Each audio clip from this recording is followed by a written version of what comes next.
Le 16 mars 2020, la France retient son souffle derrière un masque FFP2. Les écoles ferment, les facultés sont à l'arrêt. Des questions se bousculent quant à la continuité pédagogique. De là, de nombreuses initiatives médiatiques tentent de pallier au nouveau rythme scolaire français. Au temps de l'information en continu, voire même de l'infobésité, tout un pays tourne au ralenti. Mais la fameuse nation apprenante n'a pas dit son dernier mot. Malgré le manque de matériel et une organisation en improvisation totale, les enseignants et personnels de direction rivalisent d'ingéniosité pour leurs élèves, soutenus par certaines chaînes, radios ou volontaires de tous horizons. Les professeurs, de la primaire au lycée, et les professionnels mobilisés par la plateforme Lumni dispensent des cours selon les niveaux scolaires et mettent leurs ressources à disposition de tous. De telles initiatives permettent donc de soulager à la fois les parents, parfois eux-mêmes en télétravail, et les enseignants qui doivent composer à distance dans une certaine urgence avec leurs élèves. La plateforme Lumni, anciennement France TV Éducation, propose aux enfants seuls ou accompagnés d'apprendre en ligne. Ils peuvent ainsi prolonger leurs cours en fonction des programmes de l'éducation nationale. À travers des contenus interactifs, vidéos, audio, jeux et articles, les élèves sont mobilisés activement.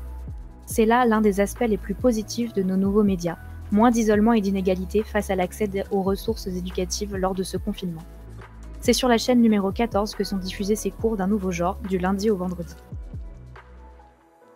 Sans se réinventer totalement, la radio s'adapte elle aussi à la situation et continue de nous accompagner culturellement durant cette période hors du temps.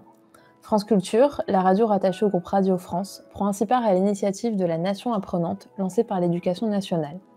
La station propose ainsi des émissions en lien avec les programmes scolaires, littérature, philosophie, histoire, économie ou encore sciences, disponibles en direct, puis sur le site et sur l'application, dans une catégorie dédiée pour chaque thématique. Les parents y trouvent de quoi occuper les tout-petits, compléter les cours à distance des plus grands et peuvent eux-mêmes profiter d'émissions inédites portant sur la culture ou l'actualité. Des initiatives étudiantes se mettent également en place grâce aux nouveaux médias comme Twitter, Facebook, Discord et Zoom. La fonctionnalité Go Live de Discord est passée de 10 à 50 personnes. De son côté, Zoom, plateforme de vidéoconférence, a atteint 200 millions d'utilisateurs depuis début mars. Elle a retiré sa limite habituelle de 40 minutes de gratuité pour les enseignants qui peuvent désormais l'utiliser en illimité. D'autre part, la bibliothèque solidaire a vu le jour grâce à une initiative née sur Twitter. Il s'agit d'étudiants-chercheurs dans divers domaines privés de leurs BUs habituels, les laissant sans ressources documentaires et sans leur substantifique moelle. Adieu BU, adieu amphi, adieu cours magistraux, ou pas. Les bibliothèques personnelles des nombreux étudiants y sont alors partagées. Les étudiants annoncent d'abord de quels ouvrages ils disposent, puis les intéressés les contactent en privé pour échanger.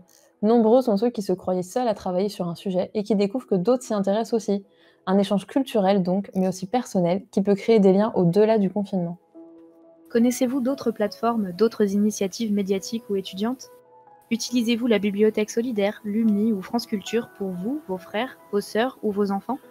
Les possibilités sont presque infinies grâce aux outils numériques, alors partagez avec nous vos idées d'occupation culturelle et autres.